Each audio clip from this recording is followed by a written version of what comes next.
Hey guys, Charles here and welcome to the SEO Gems February update. In this update, I'm going to be telling you about what my plans for the rest of the year for this course. We're going to be going through the Google February update that hit us recently, as well as a load more sites in the wild, as I know you guys loved that element of this course so much, so I'm going to give you way more of them in this update.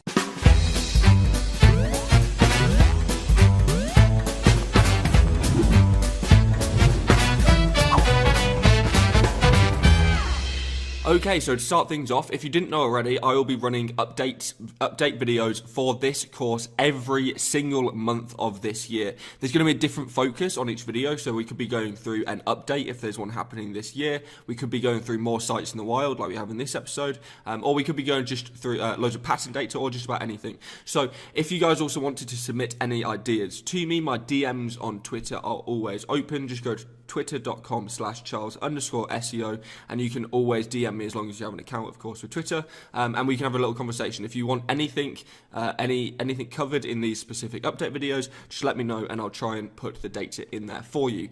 So just make sure that you're aware there will be an update towards the end of every single month of this course, as well as if you wanted to do affiliate for this course, let me know. It's you can get 50% of every single commission that you've done. Again, DMs for that available on Twitter. So the Google February update, it's still very early days and it could potentially still be rolling into March. This is why this video is actually so late, because the data I wanted to collect for this video took me so long to put together. I was doing the update, I had loads of other work to do, I had all of these sites that in the wild that I wanted to show you guys. So this update, it's still early days. The actual update itself does seem to be an extension of the December core update. Bear in mind that, we don't know a 110% if this update could affect other things. This is just from our single variable testing. There does not seem to be any specific link types that have been hit. That means essentially there's no niche edits, no PBNs, that kind of stuff that have been hit. One thing that I didn't actually say in my video earlier in the week about this update on my YouTube channel was the link freshness focus of this algorithm update. So basically what it seems to be is that Google is actually adding in some kind of freshness algorithm to your links now, so that it seems to affect the niche edits on quite a problematic scale if you are dealing with lower quality niche edits. Basically, Google is scoring the page as a lower link factor because it's been updated with purely a singular link.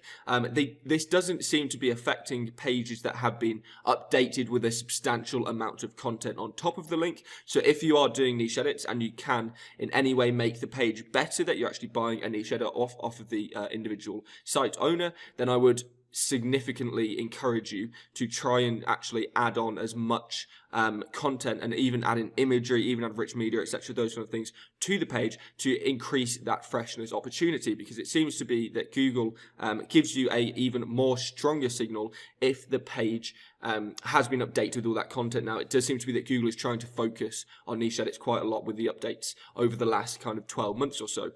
So whilst I'm saying there's no specific link type hit, it does seem that link freshness is a really big thing that you need to be considering with this update. Another part of the link freshness thing as well is that when you are having a brand new guest post or a brand new site, or sorry, when you're having a old page that is getting brand new links, there needs to be some kind of retroactive reasoning for that page to be getting links. So essentially, if you're building 10 links over the course of 2 weeks at a page that is 2 or 3 years old, that is a really bad signal in Google's eyes, because the page has suddenly got all of these links, but it's essentially been dead for the last 2 years. And that is a reason why a lot of client work and a lot of agencies don't initially succeed straight away. It's because they're building all of these links at pages that have been dead for so long, and they're messing up their link velocity on a essentially older site, and people just assume that because the site is 10 years old, the domain is 10 years old, that you can just throw that number of links at it, but you still need to be slower in reaction to that. And especially this update seems to be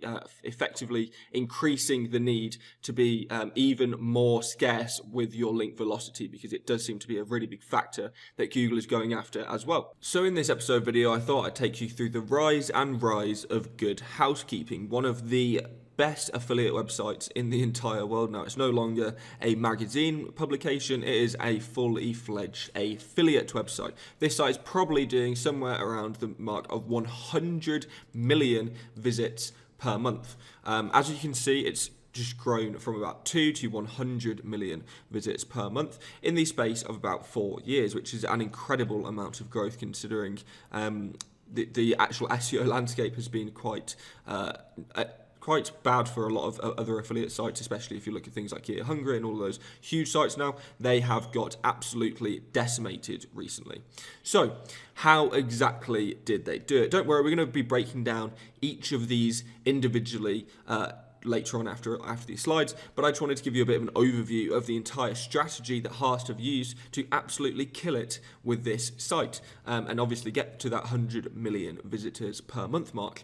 So how do they do it? Number one is domain authority. Obviously the domain is huge. It's a huge authority. It's got tons of backlinks. In fact, it's probably got about 1 million referring domains, and the entire site itself has been around for a consistently long amount of time. It's got a quite large physical presence from the old days of the Good Housekeeping magazine, and it's created this PR kind of buzz around the entire site that allows it to have this domain authority.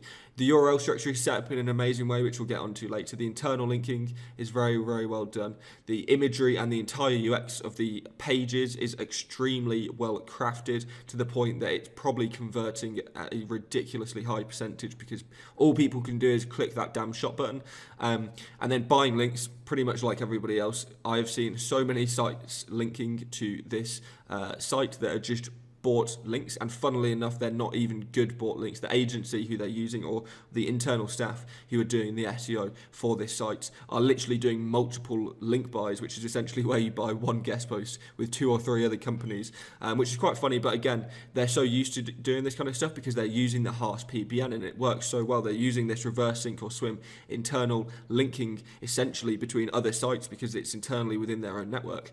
So they're linking from site to site to site with these exact same pages, which is exactly what we'll get on to now. So let's break down each of these things and why Good Housekeeping has smashed it so much over the last 4 years. Okay, so we have to start with the most obvious thing, which is the root domain authority. It's got the metrics, obviously, all there, DR89, DA90, TF64 and CF68. But the main thing that it is that the mixture of topical authority that these backlinks are producing for Good Housekeeping. Essentially, that before that Hearst even turned Good Housekeeping, the domain and the magazine website, into a more affiliate-focused website than previously the magazine news-style site, it already had all of those news and those backlinks that had accrued from previously in niches like lifestyle, health, garden, home, travel, news, products, everything, as well as the fact that it's also accrued over 800 Wikipedia backlinks from various Wikipedia domains. Those no-follow links, whilst they are, yes, no-follow, they are still going to be passing a huge amount of trust signals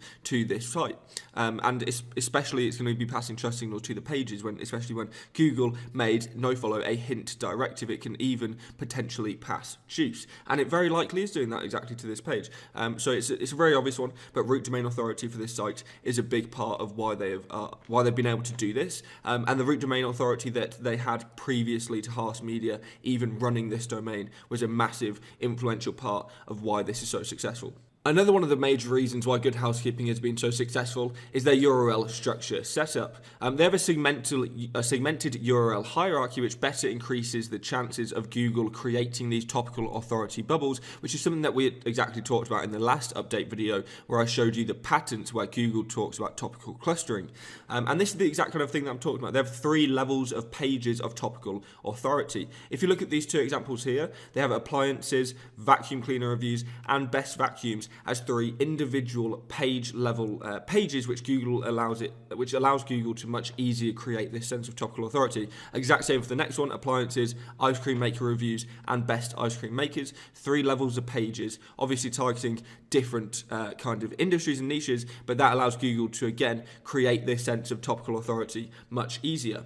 Now, if you want to go ahead and implement this into your strategy, you can obviously remove the little code elements that they have put into this. I think that's just either to do with with their CMS setup or to do something to do with their writing system. I don't recommend putting in the additional G2, 5, G2, whatever, but Google also knows that these can be additional query-based URLs and can actually even segment them from the rest of the URL, and it knows that they're not actually necessary. So yeah, I really highly recommend checking out exactly how they've gone ahead and set up all of their URLs, because they also segment the topical nature of the site quite well as well, and make it make all of their content side of the actual site with all the old news, etc., on a different kind of URL setup, so that Google can again topically segment all of the old news content towards the more affiliate content side, which is on the new URLs. Next up is their internal linking. Now, Good Housekeeping are actually super aggressive with the amount of internal links they use in all of their money pages, especially money pages that have more backlinks towards themselves. They tend to use even more internal links on pages that have a lot of links themselves, just again to move a lot of that authority around. Another part is that unlike most of the big sites, media corporations, news sites, etc., all of those sites tend to use automated internal linking for their content, because it tends to be different people posting the articles to different people actually writing it and doing all the SEO, etc.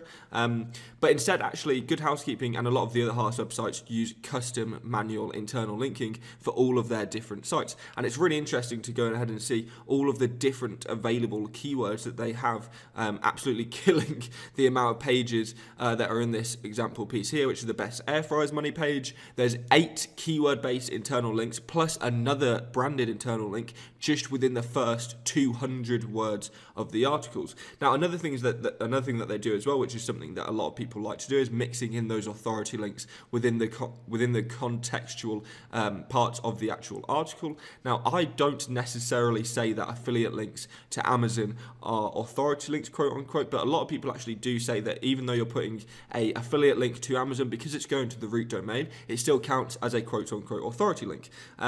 So essentially what Good Housekeeping do is they mix the amount of internal links and external authority quote unquote affiliate links into their article. So some of the article links are going to be to affiliate Amazon links. Most of the time it's Amazon that they're dealing with. They don't really do any other kind of affiliate deals. I guess they might have some kind of exclusive deal with Amazon as well at Hearst themselves, because most of their websites are using Amazon affiliate. And then most of the other links are just internal links. So normally they will only put one internal link per paragraph, apart from the very top of the fold where they just put a ton of links crammed into there, which actually is another part of SEO where people have said for a long time that if you put links above the fold, they have necessarily a better impact on SEO. I don't always believe that to be the case, but some people do, and it's up to your interpretation. One of the smaller factors about why the Good Housekeeping Institute, quote unquote, is so powerful and so successful is their imagery and UX. They're extremely simplistic when it comes to all of their design. It's a really ease of affiliate click procedure to be able to basically build this content out, and they generally also optimize the article style to different industries. They'll also actually change the imagery as well, and even put in these on sale and 15% off, etc. discounts that I'm not even sure you're normally able to put on the from the Amazon Associates program, because normally you're not allowed to put sales, etc. on there. But I guess again they might have some kind of exclusive deal with Amazon. But essentially the imagery and UX that they're using on this site makes it so clean, makes it so simplistic that people generally just click straight through to the affiliate link, which generally helps all of those SEO signals that some people debate about bounce rates and all the accessible things that Google can see when people don't bounce back to the SERP. They straight go through to other links on the page or Amazon. But in my opinion, it's just a small part of, again, the overall strategy of why GHK have absolutely smashed it. So another part of their overall strategy seems to be straight up buying links. And to be honest, if it's Hearst Media's internal SEO team or Hearst's agency, whoever it is doing it, at a point when you're dealing with so many huge websites and so many different websites and so many campaigns of posts day in, day out, probably talking hundreds of new pieces of content day in, day out, it almost gets to a point where you have to buy links.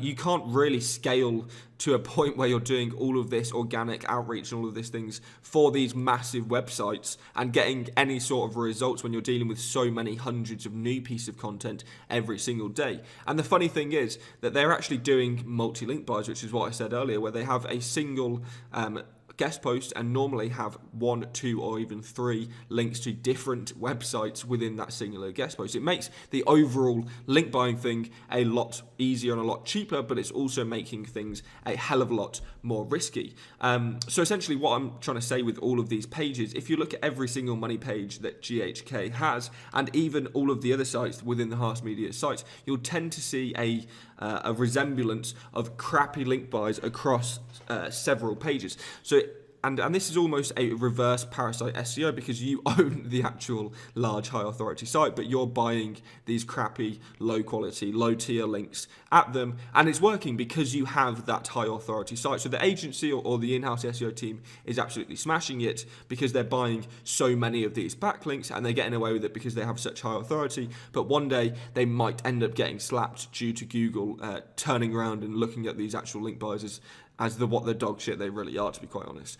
So let's look at example number 1 of these link buys. And the link here, which we are looking at, is mattress. This is the exact internal link, or anchor text, sorry, but going back to the Good Housekeeping mattress page. And we also have a link to Dish Network Packages, Yuma, Arizona, which is a fantastic link you want to be buying on a tips for creating the perfect guest bedroom. Again, the SEO team behind these links is absolutely incredibly amazing outreach experts. Example number 2 is have a high quality night span. Pick a bedroom theme. And we also have 2 other links which are actually at least similar this time to 2 separate clients. Again, some of these sites are quite big, so it looks like it's an agency rather than Haas internal media team that are doing this, but they seem to be quite good at doing all these things. And then again, example number 3, great mattress, another one that's very similar to the first example. And yes, you may have guessed by now, all 3 of these examples were linking back to the mattress money page for Good Housekeeping, which is kind of a telltale sign when you have all of these different links, and again, they tend to look all at the exact same time, etc. So how do I know that they're paid? Well, number 1, all these links were for 1 page and were just 1 page's example. You can again do this for every single page on GHK, every single page on a lot of the other websites. All the links were created between the 7th of last year and the 10th of month, so between July and September of last year, and it's following a similar pattern. Again, it seems to be that when a page goes live, within that first 3 months or so, it gets a ton of links, or potentially whenever the Haas Media team put a page to their agency or to their internal links team, that agency or internal links team is just really, really lazy and does a 3-month campaign every single goddamn time because it works. And if you can process it and systemize it, then why the hell not? And I've also seen about 150 domains linking to GHK that I know sell links. So I know that they wouldn't probably be putting the site on there unless they were selling a link to them. And finally, you have the Haas PBN itself, probably the heart of the entire SEO strategy. Essentially, what they do is they take a number of their domains that they have, and they either find pages that already have content. Yes, they actually add niche edits onto their own websites for Good Housekeeping. But the normal strategy, because that's an example with the bustle link there, but the normal strategy is what they actually do is they try to add a branded link onto a page that is the exact same page as they already have. And yes, they have even done this with the Oprah magazine, which is another domain that somehow they've got their greedy little hands on. And basically what they do is they'll create, again, another best portable air conditioners page on the Oprah magazine website, as if portable air conditioners have anything to do with Oprah's magazine, and then they'll link that page back once it's already indexed and ranking back to the Good Housekeeping article. Almost never does GHK link down to its other poorer sites like Popular Mechanics, Oprah Magazine, and so on. They have about 25 of these domains that are doing this, so if they can actually go ahead and all they have to do is invest in a new article of 1,000 words, 1,500 words, and reformat the list, which is what they seem to be doing here, then it seems to be working fantastically because they can add another page. It's probably going to jump within the top 100 just due to the root authority alone, and then they can add the link. It's going to be a RSOS, reverse sink or swim method link, where it's the exact same page reversing and linking back to the exact same page within the SERPs. And those are generally the most powerful links you can have because it's links from your own damn competitors. Okay, so next up we have the most requested segment for a course I think I've ever had. Since the last update video, I've had so many of you ask me to put in a ton more sites because you loved the first edition of this, so I'll try to make it a part of the monthly thing. Maybe I'll skip a couple months just to spice things up, but I will try and make sure that I include a Sites in the Wild edition to almost every edition of SEO Gems Update for this year.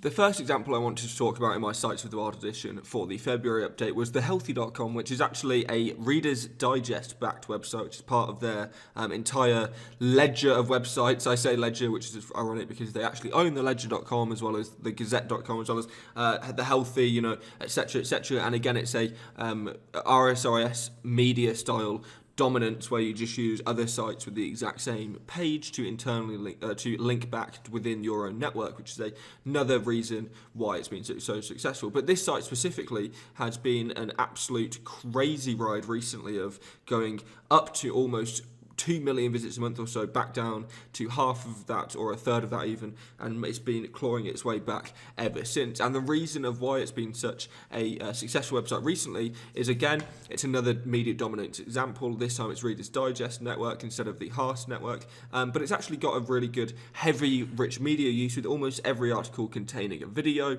every article containing images that load quite fast because they're all CDN'd through Getty, I believe. And then it has really well optimized internal linking, and it uses medical web page schema, which I still don't see from so many health websites. It's insane. Why don't you utilize the exact way you prove to Google your authoritativeness within the SERP for these YMYL SERPs?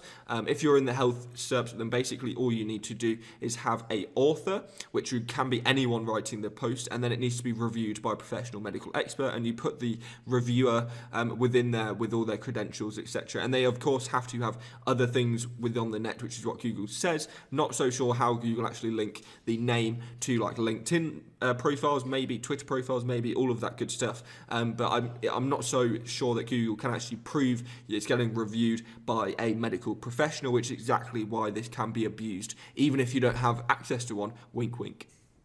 Onto a perfect example of not needing any sort of domain authority to be able to rank. Now, yes, this site does have a pretty good amount of recent PR, etc., but it generally overall has a ton of crappy coupon and non-contextual in general backlinks, and it has still managed to grow to probably an estimate of a lot higher than a Ahrefs estimate of 1,000 visits a month, probably more so to 2,000, 3,000 visits a month. And considering the site itself is a mixture of informational and e-commerce, it's a fantastic setup for every single one of the pages that it has to actually transition into the sale point, which is trying to sell a early morning wake up energy drink, which is essentially beyond my comprehension for actually knowing if you should be drinking energy drinks in the morning. However, it's got heavy long form Q&A based content, which is awesome. Basically what that means is it targets a keyword, and then within that specific keyword it answers a bunch of other questions within the headers itself. It then of course uses heavy topical content, which essentially means that it's internally linking and has all of these blog posts that are set up all around energy drinks, all around waking up early in the morning, all around sleep, etc., which really impacts the credibility of the website, considering there's actually not much competition for the energy drink niche online, and especially the waking up in the morning kind of niche, besides the coffee kind of websites, which obviously this has nothing to do with coffee, so fantastic for them. It has non-optimized internal linking, which is something that it could maybe improve, where it's actually doing links with those optimized anchors, but at the moment it's not. It's normally just using kind of more generic anchors, and even some of the time just using click here, etc. It's also not utilizing schema, which is something that I definitely think that they should add as well. And then it's just got a super fast load time. Most of these pages are loading in under a second. It's giving you this huge long form content in under a second, which is a fantastic load time to have. Overall, it's just a very well done site and a perfect example of not needing authority for these smaller niches where you can dominate because of low competition, and just having a really fantastic, well optimized, well built, heavy topical content, fast load time website. Now, Tech Up Life is one of my favourite sites because it was essentially created just before 2020, and then it flew up this SERPs despite all odds of it being a pretty overall crappy, normal, run-of-the-mill affiliate WordPress website. However, what they did differently really actually set them apart from a lot of the other competition. Whilst you see the Gear Hungry and these huge generic sites have gone completely bust almost, this site is still actually winning and probably over the next couple of months is going to reclaw some of the traffic it lost from the December core update due to some of the strategies that it utilizes that those other sites do not. So first of all, of course, it's using long form content. Nearly every single one of the articles has a minimum of 2,500 words. It's normally about 3,000, going up to 4. It has a small, heavy topical focus. It only has 4 or 5 generic niches. I think those being like gaming, home entertainment, sound systems and things like that. But basically, because it niches down to just these 4 or 5, that are kind of almost interconnected, you can actually use different niche pages to interlink. Whereas the problem that Gear Hungry has in those kind of sites is if you start interlinking your best ride-along lawnmower pages to your home entertainment system pages, they really have absolutely no topical nature whatsoever, and considering they're all under that same URL hierarchy, it's kind of hard to actually become a topical authority because you're so broad and going and becoming that huge broad nature. And that's what the problem that Gear Hungry has versus this site, which is a perfect example of going small and heavy focus on just those few topics. Again, it has an ultra fast load time. Every single page loads absolutely rapidly, and again, it has a factor that some put up for debate, but I think this is actually a really big reason of why this site ranks, is it uses a heavy amount of external authority links. So to kind of balance out the number of affiliate links that it has within the site, because obviously each page has 20 to 30, maybe even 40 and 50 affiliate links to Amazon mostly on that website, it uses other links, Gear Best, Gear Hungry, etc., to kind of mix up how many external links are on the page, and it uses them quite heavily. So obviously most users aren't going to click on those links because they're going to be clicking buttons. However, I think that heavy amount of external authority link use really helps the page become more of an authority itself. Another gear site that has survived where the other sites have faltered and dropped off recently is Gear Moose. And probably if you have been an affiliate and looked in the more generic affiliate SERPs, you've seen these guys for quite a few number of years, but they seem to have just grown and gotten better every single year. So why have they been able to do this? Well, it's actually because they have a limited topical focus once again. They only tend to focus on male interests, tech, riding, gadgets, all that kind of stuff, lifestyle, clothing, but it all tends to be within the same niche and same topics, and they will cover those topics to an extent that most others do not. They will not cover a new topic which isn't within one of their categories, and then just cover that for a single post. They will make sure that every single one of their categories and subcategories has tens, hundreds, or thousands of articles to make them a real topical authority within that niche. They have an ultra clean UX that's targeted at men. It's very minimal, heavy image use, big images, bold, very easy to navigate around the site, and it's very easy again to go and click through to all the affiliate links. And again, they don't use Amazon for a lot of their affiliate links, which is something that I really like about Gear Moose. They've diversified away from Amazon, which is something that a lot of the other gear websites and a lot of the other affiliates haven't done, and it's something that I've been shouting off the rooftop for years. I have not been an Amazon affiliate for over 2 years now, and I'm so goddamn thankful every single year that I'm not getting my ass pounded by the Jeff Bezos of the world from those Amazon affiliate commissions just getting taken away from you every so often. As well as the fact that they're just trigger happy with bans. They have limited, heavily optimized internal linking. They use keywords for almost all of the internal linkings that they do. But again, unlike good housekeeping, they're very limited with it. Normally, it's only one internal link per 100 to 200 words. You won't really see an internal link within the same fold. So it's very limited with their internal links, but they're heavily optimized, and also they're heavily niche focused. So a lot of the internal linking makes sense, right? It's manually done. It's not automated BS. They have an extremely fast load time. It loads very, very fast. The pages are small, condensed really very, very well, and the devs behind it are implementing CDNs as well. They use articles, and it's a WordPress site as well. So again, if you want to go and have a look at a site that is a large-scale WordPress example, that is a perfect one. They use article schema on every single one of their posts, so that you can go in, so that Google understands exactly what that article is about. And they straight up do link buys. They have been buying a ton of backlinks, especially over the last 12 to 18 months. They've been going pretty ham with the amount of backlinks that they've been buying. And something that kind of stands out, which is a bit different, is that they're one of the only sites that I've ever seen using the highlight function of text, which is basically where they highlight text instead of bolding it or making it a header or something. They in fact do bold and highlight in most of the things, but I think that's a really cool way to diversify your site, is to use that highlighting function to make the text stand out and make it even more bolder for the user. It's just something cool that I thought I'd chuck in there, because I haven't really seen that used in many other affiliate websites, and I think it's something that, again, really makes it stand out. And if you do have a site that uses yellow within that thing, or it doesn't, or a yellow is a contrasting color that complements the rest of the website, then that is a fantastic tool to use. Bear in mind that you can use other colors to highlight, but obviously yellow is the most commonly associated with that highlighted text.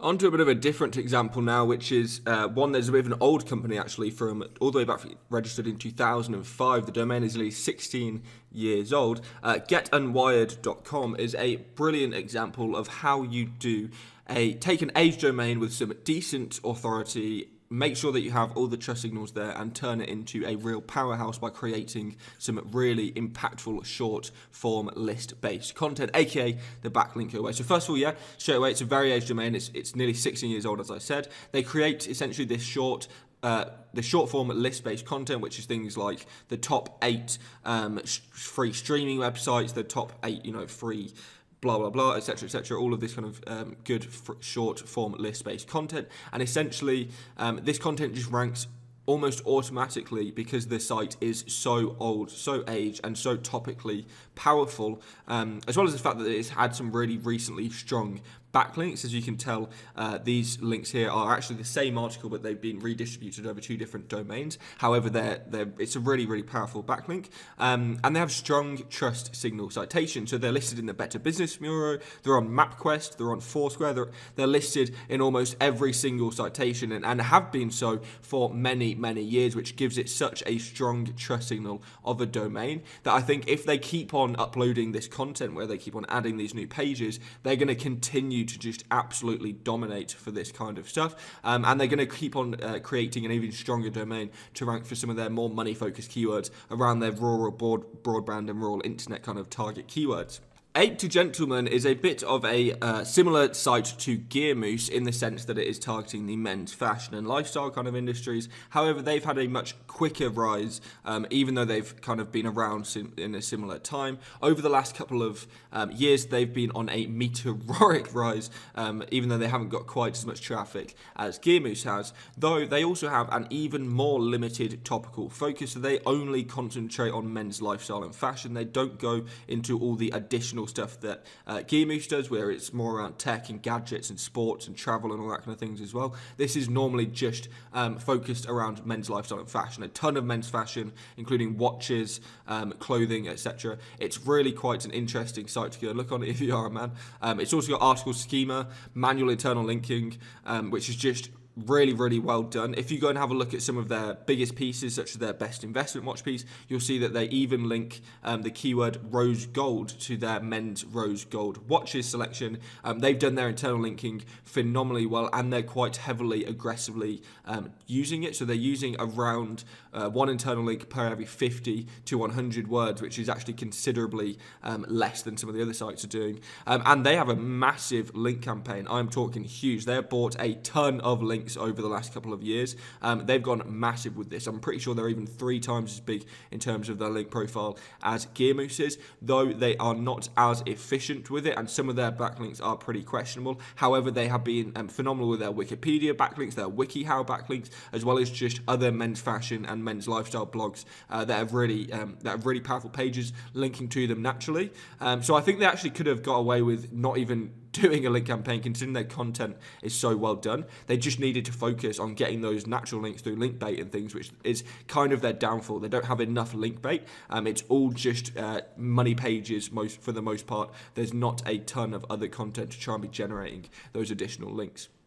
And the final English site that we're going to be taking a look at in this Sites in the Wild series is nebula.org. And this site is living proof that even if you are in a YMYL, in especially medical niche, you can still have crazy results with using these specific methodologies. So how exactly have Nebula succeeded so well here and had such crazy results, gaining massively month on month very recently? So number one, they're using long form, heavy amounts of content. They're doing reports, tutorials, news, questions, every kind of thing that you can imagine to become a topical authority. And even though they are a company themselves, that it's an e-commerce website, they're trying to sell a product, they still do industry product reviews. And in fact, a lot of their biggest pages are actually other competing product reviews on their website. And some of them, if you can even imagine this, actually have affiliate links, which is just crazy. But essentially what they're doing is that most of the time using this to either generate traffic, which then leads into them from their competing products, which then leads into them buying off of this website from them instead, or they're using it to generate traffic that they can later retarget to either make that sale or make them generate an email so that they can put them into an email chain, which could potentially generate a sale. So it's a crazy amount of content that they're using to essentially do this. They have heavy schema and markup use. Every single page has a table of contents that is marked up. They have schema across the board, and then they've just been gaining huge amounts of backlinks through link bait because they've been putting out so many pieces of content and then been putting out so many different pieces of content. A lot of it has become link bait, and it's just been gaining them links en masse. I haven't seen any kind of links that look dodgy and look bought. It just seems to be all naturally acquired because they've been putting out so much high quality content. It is crazy. So I thought I'd spice things up and add in some foreign site examples into the Sites in a Wild series. If you want me to add in any specific countries, then just go ahead and DM me those on Twitter and I'll put it into the next few episodes for you and find some sites in those countries, even if I don't speak your languages. So the number one site is a Norwegian financial site, which is absolutely smashing. You see it has a $73,000 traffic value, which is 3,500 traffic on a pretty much a brand new domain, and it pretty much straight away started ranking. So how does it start ranking? Well, number one, it uses English homepage image links. Yes, seriously, it's like 2005 all over again. You're getting these homepage, and some of them are even site-wide as well, links with huge amounts of traffic, huge amounts of visitors, etc. And they're using image links that are using alt text-based keywords to link back to the website, which is giving it some amount of power. I'm not so sure on what the alt text can actually transition so much power to it. However, it is giving it some amount of power. It's also using English quality PBN links. You know, you're talking DR 20 to 30 to 40 kind of PBNs. These are aged, actually decent. There's not a ton of other sites on there. You know, you're talking OBLs 5 or 6 rather than doing the 20 kind of blackout world style PBNs. This site has under 50 pages. It's not using a ton of topical authority to rank. It also has hidden .no PBN links, and it's using a very clever pillow link system just to diversify itself even more. The pillow links it's actually using, obviously you've got some big ones like Folked, Squared, etc. You've got these kind of big sites, but they're also quite cleverly using actually .no, .se, all of these kinds of geo TLD relevant sites, and they're building pillar links off them. So they're using forums, citations, those kind of things to build these geo relevant sites to this site. So for example, number two for you is a razor site in Germany. Now, it hasn't been doing phenomenally well, but it also hasn't got a ton of backlinks. So how is it ranking? I thought this is a perfect example, considering the last one was all about the backlinks. This one is more so about the content, even though it does have some backlinks to it. Mostly it's because it's got long form content. It has about 300 pages of content on there, and the URL structure is set up really, really well. Now, I think this site would be succeeding even more if you started throwing in some internal linking schema, etc., that kind of thing, because the schema on the page is currently broken. If you improve the site even more, it could be doing even more phenomenally well, but it's just proof that you don't actually need backlinks. You know, the entire site's got about 50 referring domains, but it's ranking most of the long-form content, the URL structure, and some German PBNs and other affiliate builds. That's a quite interesting thing as well. What this guy's gone and done is he's built other German razor sites, and he's linking back from those homepages to this site. So even if one build doesn't necessarily do well, it's still giving you that juice, and it's still giving you those links for another site to power up that other site for you. So I thought I'd also throw in some additional foreign bonus tips to make sure that any of you guys out there that are doing foreign SEO have some additional stuff to use. So number one, you want to be utilizing the home page to rank. Unlike in most of the English SERPs where you're using your homepage as a branded entity and you're trying to create that whole brand around your homepage, you actually want to be using your homepage to try and rank for legitimate keywords within the foreign SERPs, because the domain and the root page is so powerful from all the backlinks the homepage is getting that it becomes almost stupid to not utilize that to start ranking for specific target keywords. As well as the fact that if you're actually using your page as a money page, essentially, you can build even more links at that homepage than you normally would do, and you can use that homepage to throw even more link juice down the tiers to other pages on their site, both via internal links from the homepage itself, as well as just the fact that you get that link juice from the root authority going to those other pages. Backlink quality over quantity. This is something that's pretty interesting. Previously, I'd just order 100 niche edits over the course of 2 months and watch it fly. Nowadays, you're wanting to be careful with how many links you're using. The link velocity algorithms have caught up with foreign, and you're just wanting to be making sure that you're going with really high quality over quantity. If you can go ahead and buy 5 really good English PBN links versus 50 cheap tier 2-star ones, then 110% go with those 5, just because they're going to be so much more impactful in the foreign SERPs than those other cheaper links. And also those cheap links, you actually risk yourself every time there's an update. Google tend to hit those sites that are using those cheaper links. And another tip is that you can use translated content below the fold. Now, of course, if you're wanting users to actually read the content, then anything above the fold, the first 300, 500 words, you want an actual writer to write it in that language so that the person who is reading it isn't going to immediately click off because it's absolute gibberish. However, Google's algorithms are not so advanced that they can actually understand most of this content. So what you can do is literally just have the writer do the first 300 to 500 words, and then everything else beneath it, aside from maybe the headers, can just be translated content that's literally almost gibberish, because the only thing that matters is that Google's bot is going to enjoy that content, and it can't really read it anyway, so it doesn't really matter all that much. And I just wanted to say thank you for watching. This has been the February update. Don't forget that the March update will be coming out in several weeks' time, so make sure to keep an eye on your emails for that. And if you have any other suggestions for these update videos, make sure to DM me them on Twitter. I've been Charles Flo. I really hope you enjoyed this course. Don't forget to give me 5 stars on Gumroad, and if you wanted to be an affiliate for it, my DMs are always open. Peace.